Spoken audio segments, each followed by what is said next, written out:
Hello hi good morning नमस्कार। हम लोग शुरू कर रहे हैं रिज्यूम कर रहे हैं आपकी जीएसटी की क्लास। आवाज़ सही आ रही है ऐसा मैं देख सकता हूँ। ऑडासिटी सॉफ्टवेयर से आप लोग भी इंस्टॉल कर सकते हैं और अपनी वॉइस को रिकॉर्ड कर सकते हैं। हम लोग बात करेंगे जीएसटी से पहले क्या पोजीशन थी, और एक बार हमने वो समझ लिया तो नेक्स्ट क्लास में हम लोग जानेंगे कि जीएसटी आने के बाद क्या पोजीशन हो गई। नीचे चलते हैं और पोजीशन बिफोर जीएसटी से बात करते हैं। दोस्तों मैं चाहता हूँ कि मैं आपको कम से कम समय में ज़्यादा से ज़्यादा आउटपुट दूँ। इसके लिए जो मैंने कल पढ़ाया था उसे मैं अभी रिवाइज नहीं कर रहा हूँ। अगर आप दोबारा से रिवाइज करना चाहते हैं तो आपके पास ऑप्शन है कि आप वीडियो पे 2 3 4 5 बार जितनी बार क्लिक करना चाहें उतनी बार कर सकते हैं, और उसके बाद आप लोग चाहें तो फास्ट फॉरवर्ड में एक बार रिवीजन भी कर सकते हैं। तो एक बार पूरा देख लिया, दूसरी बार फास्ट फॉरवर्ड में रिवीजन कर ली, ये आपके पास राइट है। वीडियो लेक्चर का यही थोड़ा सा फायदा होता है। बात करेंगे position before GST. One note में थोड़ा सा आपको समझाएंगे कि जीएसटी में कई सारे टैक्सेस को जो है सम कर कर जो है जीएसटी लाया गया। तो यानी कि जब जीएसटी नहीं था तो बहुत सारे टैक्सेस हुआ करते थे।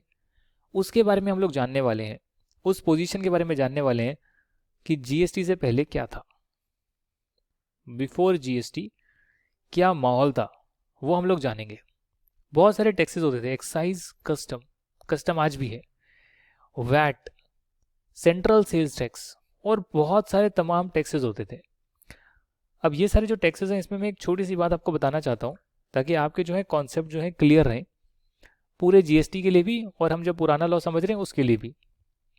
और वो कॉन्सेप्ट है इंट्रा और इंटर का। इंट्रा स्टेट और इंटर स्टेट, ये चीज़ आप समझ लीजिए बस। ये दो वर्ड समझने बहुत ज़रूरी है ताकि आपको जो है चीज़ों में क्लैरिटी रहे। इंट्रा का मतलब है within same state, within same state, और इंटर का मतलब है from one state to another state.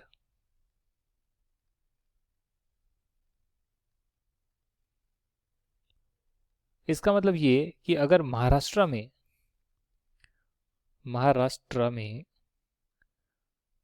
आपका पुणे भी है और मुंबई भी है, अगर पुणे से मुंबई में कोई सप्लाई करी जाएगी, कोई सामान को बेचा जाएगा जिसमें कि सेलर तो पुणे का है पर बायर जो है वो मुंबई का है, तो भले एक सिटी से दूसरी सिटी में सेल हो रही हो, पर ये जो है इंट्रा स्टेट सेल मानी जाएगी क्योंकि ये सेम स्टेट के अंदर सेल हो रही है। अगर वहीं दूसरी तरफ हम लोग जयपुर से पुणे को चीज़ सप्लाई करते हैं, यानी सेलर जयपुर का है और बायर जो है वो पुणे का है, तो अगर एक बंदे ने दूसरे को सामान बेचा और एक स्टेट से दूसरी स्टेट में गुड्स की मूवमेंट हो रही है तो उसे हम इंटर स्टेट सप्लाई या इंटर स्टेट सेल बोलते हैं। ये इंटर और इंट्रा में इसलिए बता रहा हूँ क्योंकि पहले वाले जो टैक्सेस होते थे उसमें सेम स्टेट में जो सेल होता था वहां पर उस स्टेट का वैल्यू एडिड टैक्स यानी कि वैट लगता था। एक इंसान ने दूसरे को बेचा तो वो वैट कलेक्ट करता था और गवर्नमेंट को जमा कराता था, अपनी स्टेट गवर्नमेंट को जमा कराता था। अगर आप एक स्टेट से दूसरी स्टेट में बेचते थे तो उस केस में सेंट्रल सेल्स टैक्स लगता था, सीएसटी बोलते थे पहले, और ये जो है सेंट्रल गवर्नमेंट को जो है जमा कराया जाता था। इसका रेवेन्यू जो है सेंट्रल गवर्नमेंट को जाता था और सेंट्रल गवर्नमेंट को ही जो है सीएसटी का पैसा जो है जमा कराया जाता था। तो ये डिफरेंस था वैट और सीएसटी में। साथ में जो है एक टैक्स और भी होता था, मैं आपको समझाता हूँ। उसे हम बोलते थे एक्साइज ड्यूटी। एक्साइज ड्यूटी जो है वो मैन्युफैक्चरिंग पर लगती थी। अगर कोई इंसान मैन्युफैक्चर कर रहा है तो उस केस में वो एक्साइज ड्यूटी चार्ज करेगा अपने प्रोडक्ट पे और सामने वाले व्यक्ति से कलेक्ट करेगा। क्योंकि एक इनडायरेक्ट टैक्स है तो मैंने आपको इंट्रोडक्शन में कराया था कि आप जो है सामने वाले व्यक्ति से जो है अमाउंट कलेक्ट करके गवर्नमेंट को जमा करा सकते हैं, चाहे वो वैट हो, चाहे सीएसटी हो, चाहे एक्साइज ड्यूटी हो, चाहे कस्टम ड्यूटी हो, चाहे कोई भी इनडायरेक्ट टैक्स हो, एंटरटेनमेंट टैक्स हो, रोड टैक्स हो, पता नहीं कितने सारे टैक्सेस होते हैं, सभी जो है इनडायरेक्ट नेचर के होते हैं क्योंकि उसे हम कस्टमर से रिकवर करते हैं। देखा जाए तो इनकम टैक्स, वेल्थ टैक्स और एक आधा कुछ ऐसे ही टैक्सेस जो स्पेसिफिकली डायरेक्टली इनकम पर लगते हैं, उनको अगर छोड़ दिया जाए तो सभी टैक्सेस जो हैं जिनके भी आप नाम लेते हैं वो सारे के सारे इनडायरेक्ट टैक्सेस हैं और वो सामने वाली पार्टी से जो है रिकवर करे जाता है। तो एक्साइज ड्यूटी मैन्युफैक्चरिंग पर लगता है, यानी अगर किसी ने अपना फैक्ट्री लगाया और सामान को बना रहा है तो आपको सामान की एक वैल्यू निकालनी पड़ती थी जिसे हम असेसेबल वैल्यू बोलते थे। ये आपके कोर्स में है जी नहीं? आज का लेक्चर आपके कोर्स में नहीं है। ये जीएसटी से पहले क्या होता था वो मैं बता रहा हूँ, ताकि समझ में आए कि जीएसटी क्यों आया और उससे क्या फ़ायदे हो रहे हैं। तो ये सब मैंने पढ़ा है अपने सीए के कोर्स में, यही सब चीज़ें मैंने पढ़ी है। 80-80 घंटे पढ़ाई करी होगी। आपको एक लेक्चर में समझा रहा हूँ वो क्या चीज़ थी, सबका सार आपको एक क्लास में बता रहा हूँ। तो आप उन गुड्स की एक वैल्यू निकालते थे जिसे असेसेबल वैल्यू बोला जाता था, और उस वैल्यू पर जो है आप एक्साइज ड्यूटी चार्ज करते थे। एक्साइज ड्यूटी चार्ज करने के बाद डेफिनेटली आप सामने वाले कस्टमर से रिकवर करेंगे। पर जब ये आप सामने वाले कस्टमर को सेल कर रहे होते थे, तो अगर आप सेम स्टेट में सेल कर रहे हैं तो वैल्यू एडिड टैक्स लगाते थे उस स्टेट का। मैं बार बार बोल रहा हूँ उस स्टेट का, इसका एक बहुत बड़ा इंपॉर्टेंस है, अभी आपको समझाऊंगा मैं। और अगर वो किसी और स्टेट में सेल कर रहे थे तो उस केस में वो लगाते सेंट्रल सेल्स टैक्स। जब मैं कहता हूँ वैट, तो वैट हमारा कोई इंडिया में कोई एक वैट का लॉ नहीं था पहले। जो वैल्यू एडिड टैक्स था वो हर स्टेट का वैट लॉ था, हर स्टेट की अपनी रेट थी। और जो सेंट्रल सेल्स टैक्स था वो सेंट्रल गवर्नमेंट ने एक्ट क्रिएट करा हुआ था कि एक स्टेट से दूसरे स्टेट में जाएगा तो उसका रेवेन्यू सेंट्रल गवर्नमेंट को जाएगा, जिसमें बाद में सेंट्रल गवर्नमेंट बाकी सारी स्टेट्स को प्रोपोर्शनेट बांट देगी। समान बांटना होगा, मतलब टैक्स का रेवेन्यू बांटना होगा तो बांट देगी। ऐसे जो है पुराने लॉ बने हुए थे। इसका प्रैक्टिकल एग्जाम्पल भी मैं आपको कर दिखाता हूँ ताकि आपको क्लैरिटी हो जाए कि ऐसी चीज़ें जो है पहले होती थी। जीएसटी तो भाई साहब 2017 में आया है। 2017 से पहले जो है जीएसटी नहीं होता था। इसका एम था to consolidate and simplify the indirect taxes into one simple tax, that is goods and services tax, one nation one tax. आप मुझे बताइए कि इंडिया में कोई बिजनेस करने आ रहा है और उसको मैं बता रहा हूँ कि 17-18 टैक्सेस हैं, इनडायरेक्ट टैक्सेस, इनडायरेक्ट नेचर के, कि अगर ये चीज़ करोगे तो ये टैक्स लगेगा, ये चीज़ करोगे, कुछ और चीज़ करोगे तो दूसरे नेचर का टैक्स लगेगा।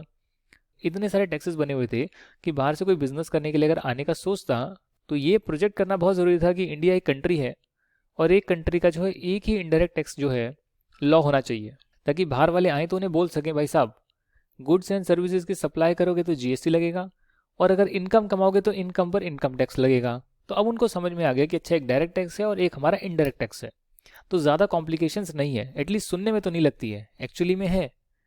एक्चुअली में है, क्योंकि सभी टैक्सेस का जो है वो आपने एक में डाल दिया हो तो बात तो घूम फिर कर वही है, टैक्स तो लगेगा ही लगेगा जितनी भी चीज़ें होगी। बस उसको नामकरण में हम सिर्फ बोलेंगे गुड्स एंड सर्विसेज टैक्स, यानी हर बंदा जो है जीएसटी लगाएगा।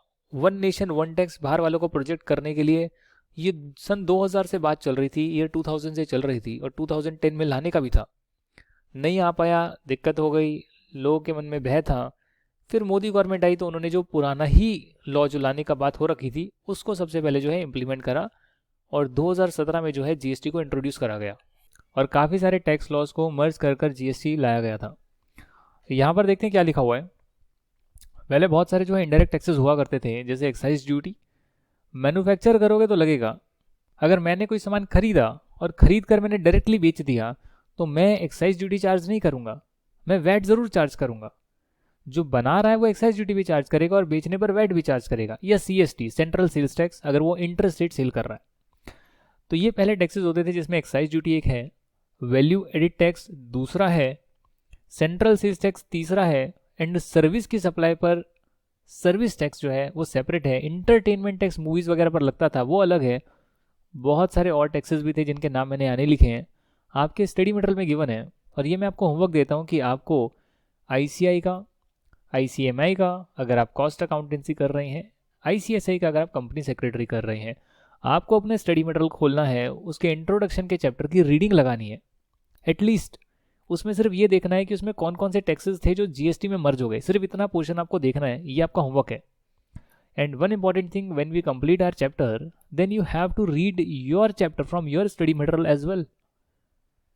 मैं आपको इतना शॉर्ट में चीज़ें डिटेल में समझा रहा हूँ, मतलब शॉर्ट में लाकर डिटेल में समझा रहा हूँ, ताकि एग्जाम टाइम के लिए आपको इससे ज़्यादा ना पढ़ना पड़े, but at the same time एक रीडिंग तो अपने मटेरियल की बनती है ना, क्योंकि इतना सारा रीड करेंगे तो इतना तो याद रहेगा ही रहेगा जो मैंने आपको दिया है, पर अगर इतना ही पढ़ेंगे, रीड ही इतना करेंगे तो फिर वो इतना हो जाएगा जिससे कि दिक्कत होगी। आपको अपनी एग्जामिनेशन की तैयारी कैसे करनी है, हमारी क्लासेस अटेंड करनी है, अपने नोट्स बनाने हैं और अपने स्टडी मटेरियल की पूरी रीडिंग करनी है, उसके सारे क्वेश्चन आंसर्स हम जो डिस्कस करेंगे वो भी करने हैं, खुद से भी ट्राई करने हैं। इससे आपकी होगी प्रिपरेशन पूरी, and before exam just give few few test, that's it. आपको कुछ टेस्ट देने हैं, उससे आपकी जो है प्रैक्टिस हो जाएगी, कि लिखने की प्रैक्टिस हो गई, पता लग जाएगा कि आप कहाँ स्टैंड करते हो, कि आप डिफिकल्ट क्वेश्चन बिना देखे कर पा रहे हो या नहीं कर पा रहे। उसे करेक्ट कर लोगे तो डेफिनेटली एग्जाम में अच्छा आप जो है अपने एग्जाम्स को क्लियर कर पाएंगे। इंटरेस्टेड और इंटरेस्टेड का मैं मतलब बता चुका हूँ, एग्जाम्पल के थ्रू आपको समझाने की कोशिश करते हैं पहला सिस्टम कैसे वर्क करता था। जीएसटी से पहले पोजीशन कुछ ऐसी थी कि जैसे मिस्टर ए ने मैन्युफैक्चर करा है कंपोनेंट ऑफ एयर कंडीशनर, पूरा एयर कंडीशनर नहीं बनाया इन्होंने सिर्फ उसका एक कंपोनेंट को मैन्युफैक्चर करा 5,000 रुपये में, उसमें 1,000 रुपये का अपना प्रॉफिट जोड़ा, तो ये हो गई इनकी कॉस्ट और 1,000 रुपये हो गया इनका प्रॉफिट, टोटल हो गया 6,000। अब ये मिस्टर बी को जो है बेचना चाहते हैं, तो मैन्युफैक्चरिंग पर तो ये एक्साइज ड्यूटी लगाएंगे 12.5% की।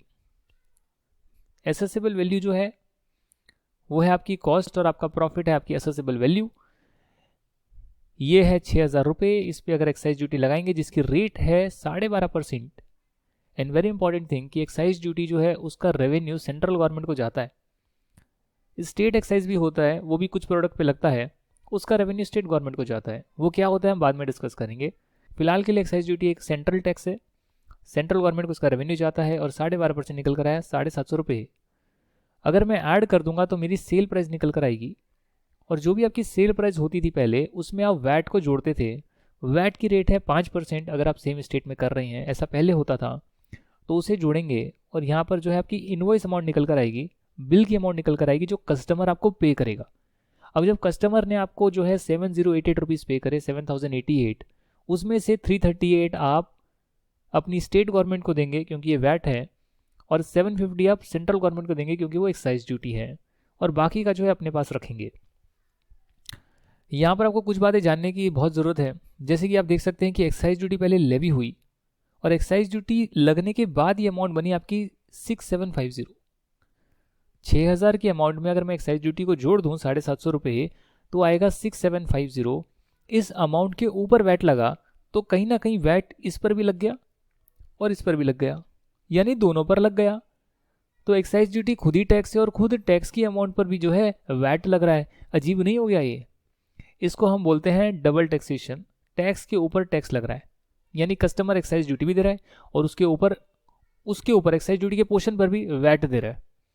कितना अजीब और गरीब जो है हमारा टैक्स सिस्टम हुआ करता था। इसीलिए जो है एक ये भी रीज़न था जिस वजह से जो है जीएसटी को लाया गया है। यहाँ पर ऐसा कुछ नहीं होता कि एक्साइज ड्यूटी फिर वैट, यहाँ सिंपल जीएसटी लगेगा, बात खत्म हो गई। सभी टैक्सेस की जगह एक टैक्स लगेगा, GST, goods and services tax. अब मैं आपको एक बहुत इंपॉर्टेंट कॉन्सेप्ट करवाने वाला हूँ और उसका नाम है इनपुट टैक्स क्रेडिट का कॉन्सेप्ट। ये कॉन्सेप्ट ऐसा है जो सीए फाइनल में भी जाके लोग नहीं समझ पाते। प्रैक्टिकली अगर आप जाएंगे और इंडस्ट्री में जाकर काम करेंगे तो वहाँ भी लोग नहीं समझ पाते, घबरा जाते हैं। और सीए इंटरमीडिएट के स्टूडेंट, ओफो, उनको इनपुट टैक्स क्रेडिट कितना मुश्किल लगता है पता है आपको? वो एक्चुअली में मुश्किल नहीं है। अगर आपने बेस स्ट्रॉन्ग कर लिया तो एक्चुअली में जो इनपुट टैक्स क्रेडिट का चैप्टर आएगा वो इतना मुश्किल नहीं है, वो बहुत ज़्यादा आसान है। पर आपको समझना होगा कि इनपुट टैक्स क्रेडिट क्या होता है। देखिए इस एग्जाम्पल के थ्रू मैं आपको इनपुट टैक्स क्रेडिट का कॉन्सेप्ट करवाने वाला हूँ। ध्यान से सुनिएगा क्योंकि एक बहुत इंपॉर्टेंट कॉन्सेप्ट है, और इसके बाद जो है आपकी क्लास को कंप्लीट करेंगे और introduction of GST will do in the next class. अब यहाँ पर देखिएगा, in above example mister B purchase the component of AC to manufacture an air conditioner. In the above example, Mr. B purchased a component of AC to manufacture an air conditioner. यहाँ आप देख सकते हैं example हमारा चल रहा है। ए ने बी को कंपोनेंट बेचा, कहाँ गया बी हमारा? ये रहा। बच के कहाँ जाएगा बेटा, मैं पकड़ लूँगा तुझे। ये कंपोनेंट का करेगा क्या? हवन करेगा? नहीं, एसी बनाएगा। तो एसी बनाने के लिए इसने कंपोनेंट खरीदा। आपको पता होगा बी ने जो है 6,000 रुपये दिए थे कंपोनेंट के लिए, जिसमें कि उसका प्रॉफिट जुड़ा हुआ था मैन्युफैक्चरर का। 750 दिए एक्साइज ड्यूटी के लिए और 338 दिए वैट के लिए, और टोटल अमाउंट बनकर निकला था 7,088। इसी एग्जांपल को हम कंटिन्यू कर रहे हैं कि खरीदने के बाद आगे क्या होगा। यहाँ पर जो इसने टैक्स पे करा है वो इसने टैक्स रॉ मटेरियल पर पे करा है, क्योंकि मिस्टर बी इस प्रोडक्ट का फाइनल कंज्यूमर नहीं है, वो इससे कुछ और बनाने वाला है, बनाकर आगे बेचने वाला है। That means he is doing some value addition.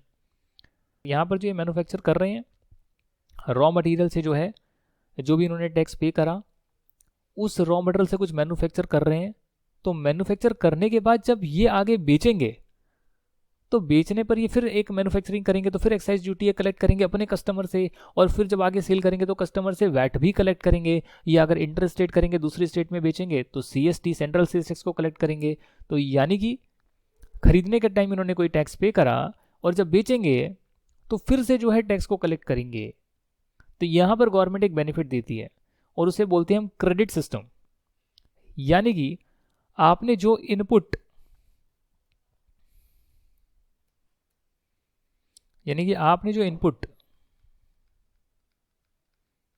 Input का मतलब रॉ मटेरियल या कुछ भी सर्विस भी हो सकती है, आगे पढ़ेंगे हम लोग इनपुट टैक्स क्रेडिट के चैप्टर में। इनपुट का मतलब इनपुट लिया, प्रोसेस करा, आउटपुट निकाला, तो ये इनपुट हो गया जी, ये आउटपुट हो गया। इन्होंने कंपोनेंट लिया, मिस्टर बी ने कंपोनेंट पर इन्होंने पे करा 750 का एक्साइज और इन्होंने पे करा 338 का वैट, ये इन लोगों ने पे करा। अब इसका प्रोसेस बनाएंगे और एयर कंडीशनर निकालेंगे। अब क्योंकि यह मैन्युफैक्चरिंग करिए तो जब ये इसको सेल करेंगे तो फिर ये जो है मैन्युफैक्चरिंग पर तो एक्साइज लगाएंगे। दोबारा से लिखेंगे इसको, प्लस वैट भी लगाएंगे, ठीक, एक्साइज भी लगाएंगे और वैट भी लगाएंगे। तो ये बात जो है यहां पर लिखी हुई है। ओके सर, यहां तक की बात तो हमें समझ में आती है। हमारी गवर्नमेंट कहती है कि देखो भाई, जो ये आपने एक्साइज और वैट पे करा था मिस्टर ए को, वो मिस्टर ए गवर्नमेंट को जमा करा देंगे, और वो आपकी डिटेल लेंगे कि भैया मैंने इस व्यक्ति को बेचा था, या जो भी डिटेल होगी वो गवर्नमेंट को जमा करा देंगे। आप जो हैं, जो सामान आपने खरीदा जिसमें 6,000 रुपये थे आपके कंपोनेंट के और 750 थे एक्साइज ड्यूटी के और 338 थे वैट के, इसमें जो ये आपने टैक्स पे करा है ना, यदि फ्यूचर में आप आगे बेचने वाले हैं तो सामने वाली पार्टी से आप कलेक्ट भी करेंगे टैक्स। और अगर आप कलेक्ट करेंगे टैक्स, जैसे कि मान लेते हैं यहाँ पर एक्साइज ड्यूटी आप कलेक्ट करते हैं 900 रुपये, क्योंकि भैया आपने मैन्युफैक्चर कर लिया, उस पर एक अलग रेट होगी। आपने वैल्यू एडिशन कर लिया, कंपोनेंट 6,000 का था, आपने उसमें कॉस्ट लगाई 10,000 की, 16,000, 4,000 का प्रॉफिट जोड़ा, 20,000 में आगे बेच रहे थे, उस पर एक्साइज ड्यूटी कुछ बनी 900 रुपये, मान के चल रहा हूँ, एक एस्टीमेट मान के चल रहा हूँ, और वैट उस पर बन गया करीब करीब 500 रुपये। तो ये जो आप कलेक्ट करेंगे इसको हम बोलेंगे आउटपुट टैक्स, और ये जो आपने पे करा था इसको हम बोलेंगे इनपुट टैक्स। ये है आपका आउटपुट टैक्स, ये है आपका इनपुट टैक्स। गवर्नमेंट कहती है कि अगर आपने कुछ टैक्स पे करा है और वही टैक्स आप आगे बनाकर या आगे बेचकर वो कलेक्ट भी करने वाले हो अपने कस्टमर से, तो उस केस में जो भी आप कलेक्शन करोगे वैल्यू एडिशन के बाद ज़्यादा कलेक्शन करोगे, उसमें से माइनस कर सकते हो जो टैक्स आप ऑलरेडी दे चुके हो। इसे बोलते हैं taking credit of tax paid. है ये भी टैक्स ही, बट क्योंकि इसका आपको क्रेडिट मिल जाएगा इसलिए इसको दूसरे शब्दों में ये भी बोलते हैं इनपुट टैक्स क्रेडिट या आईटीसी। क्या आपको ये कॉन्सेप्ट समझ में आ गया? अगर नहीं आया तो वीडियो दोबारा देख लीजिए, because it's a very very important concept, और जब आगे आएगा तब आप ऐसे चक्कर खा जाएंगे, अरे क्या चल रहा है, तो इसलिए बेस बनाना बहुत ज़रूरी है। ओके सर, बात करते हैं एग्जाम्पल की मिस्टर बी, जिन्होंने 1,000 रुपये एडिशनल कॉस्ट इनकर करी, उसमें 1,000 रुपये के अपने प्रॉफिट जोड़ दिए, टोटल वैल्यू आ गई 6,000 रुपये प्लस 1,000 प्लस 1,000, 8,000 रुपये। अब कई लोग इसमें से पूछेंगे सर वैल्यू तो 7,088 रुपीज़ थी ना, इसमें 1,000 रुपये जोड़ने चाहिए थे अपनी और कॉस्ट, और इसमें और 1,000 जोड़ने चाहिए थे अपना प्रॉफिट, और फिर आगे जो है बेचना चाहिए था। तो यहाँ पर वेरी वेरी इंपॉर्टेंट जो है पूरे इनकम टैक्स, कॉस्ट अकाउंटिंग या कोई भी आप लेना चाहें सभी के लिए जो है इंपॉर्टेंट कॉन्सेप्ट है कि जहाँ पर भी आपने इनडायरेक्ट टैक्स पे करा है और इनडायरेक्ट टैक्स जो पे करा है उसका आप क्रेडिट लेने का विचार कर रहे हैं कि जब आगे मैं बेचूंगा तो बेचने से माइनस कर लूंगा जितना ऑलरेडी टैक्स पे कर चुका और बैलेंस गवर्नमेंट को जमा कराऊंगा। अगर उसका आप क्रेडिट लेना चाहते हैं तो उस केस में जो है ये आपकी कॉस्ट का पार्ट नहीं बनेगा, क्योंकि इसका बेनिफिट आपको मिल जाएगा, तो ये एक्चुअली में आपका खर्चा नहीं है। जो ये देखा जाए, जो आपने यहाँ पे 338 रुपीज़ पे करे हैं और 750 अभी पे करे हैं जो गवर्नमेंट के पास जा चुके हैं, वो एक्चुअली में आपका खर्चा नहीं है, क्योंकि आप भी ये पैसा और इसके अतिरिक्त और पैसा अपने कस्टमर से लेने वाले हैं, और जो भी कस्टमर से लेंगे उसमें से गवर्नमेंट को पूरा नहीं देंगे। अब कहेंगे इतना तो मैंने खरीदने के टाइम पे कर दिया था, बैलेंस अमाउंट गवर्नमेंट को देंगे। तो अल्टीमेटली जो फाइनल सेल हो रही है और उस पर जो टोटल टैक्स बनता है वही गवर्नमेंट को जा रहा है, वही गवर्नमेंट को जा रहा है।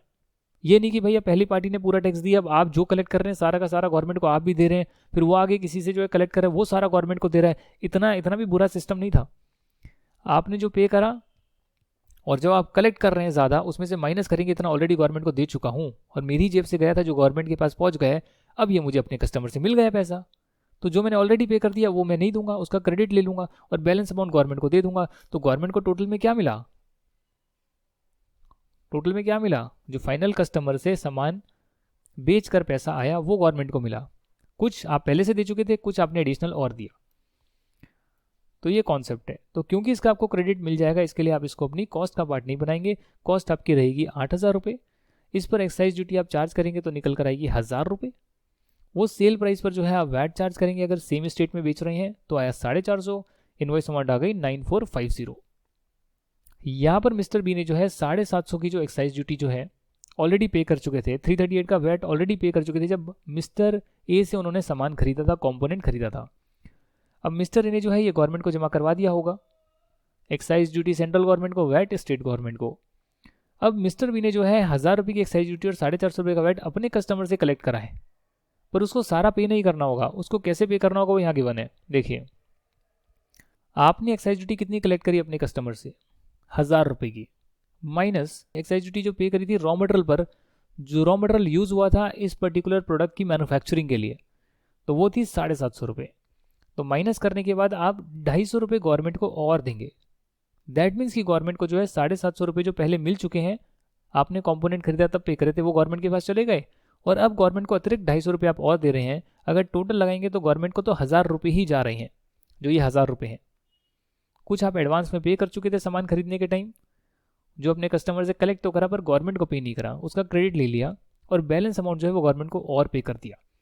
तो ये मिस्टर बी जो है सेंट्रल गवर्नमेंट को पे करेंगे। एंड सिमिलरली यहाँ पर जो फिनिश प्रोडक्ट है आपका, फिनिश प्रोडक्ट का जो आउटपुट वैट है, आउटपुट वैट यानी कि जो आपने सामान बेचा उस पर जो वैट कलेक्ट करा वो 450 रुपये है, उसमें से माइनस करेंगे जो इनपुट था, जो रॉ मटेरियल था, उस पर जो वैट ऑलरेडी पे कर चुके थे वो है 338, तो 112 का जो है वैट गवर्नमेंट को और पे करेंगे। इसे बोलते हैं क्रेडिट लेना या इनपुट टैक्स क्रेडिट। अब यहाँ पे प्रॉब्लम क्या है कि आपने नोटिस करी क्या कि एक्साइज ड्यूटी जो आपने पे करा था और एक्साइज ड्यूटी कलेक्ट करोगे सिर्फ उन्हीं की आपस में एडजस्टमेंट कर सकते हो। वैट जो आपने पे करा था और वैट जो कलेक्ट करे उसी की आपस में एडजस्टमेंट कर सकते हो। एक्साइज ड्यूटी को वैट के साथ एडजस्ट नहीं कर सकता, सर्विस टैक्स को वैट के साथ एडजस्ट नहीं कर सकता, और अगर मान लो एक स्टेट से दूसरी स्टेट में सेल होता तो उसमें सेंट्रल सेल्स टैक्स लगता, तो सेंट्रल सेल्स टैक्स को वैट के साथ एडजस्ट नहीं कर सकता। यानी क्रॉस एडजस्टमेंट पॉसिबल नहीं थी इतने सारे टैक्सेस की, और नहीं पॉसिबल थी तो कहीं ना कहीं जो है गड़बड़ थी ना सर। अगर मैं ये चीज़ माइनस नहीं करता तो कहीं ना कहीं क्या होता, गवर्नमेंट को ज़्यादा टैक्स जाता। मैंने पे करा वो भी, जो कलेक्ट करा वो भी पूरा, कहीं ना कहीं जो है प्रॉब्लम होती। इसको बोलते हैं कास्केडिंग इफेक्ट। जब एक टैक्स आपने जो पे करा है उसका क्रेडिट नहीं ले सकते, उसे बोलते हैं कास्केडिंग इफेक्ट। टैक्स के ऊपर टैक्स लगता है, उसे बोलते हैं डबल टैक्सेशन। तो ये सारी प्रॉब्लम जो है पुराने टैक्स सिस्टम में होती थी।